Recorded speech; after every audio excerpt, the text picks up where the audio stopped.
So, from what I'm hearing, traction shows real demand, whether it's users, revenue, pre orders, or engagement. It's what makes VCs really take you seriously. But can traction be misleading? Are there examples where it might look good on paper, but not be really what VCs are truly looking for?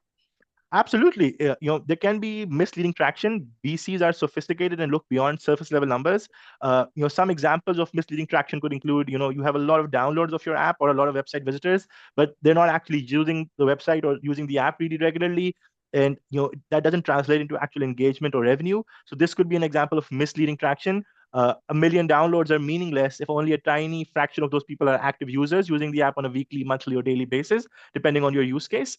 And this mostly happens when a founder is trying to get an inflated number of free users, but they're not able to solve a real problem for their users, so users don't really use the app after downloading it once.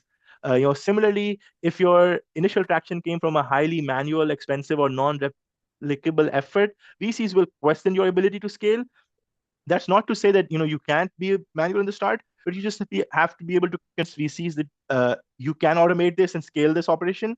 Big name clients are also another case where they're great, but if the revenue is low and the costs are high, VCs won't be impressed. It's all about how likely is your business to scale and how healthy are the economics, how much money can you make for the company over the long run.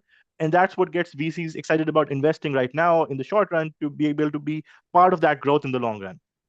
So a startup working with Coca-Cola but generating minimal revenue might signal issues with sort of scaling sales, or what the value that you're providing with the company, or the limited market opportunity.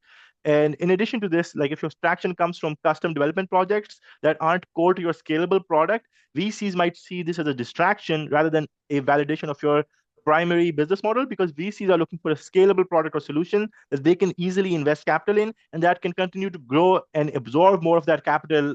So any sort of traction that shows interest but doesn't really prove towards the fact that this business is a scalable moneymaker or scalable revenues generating tool in the long term, VCs might doubt that traction.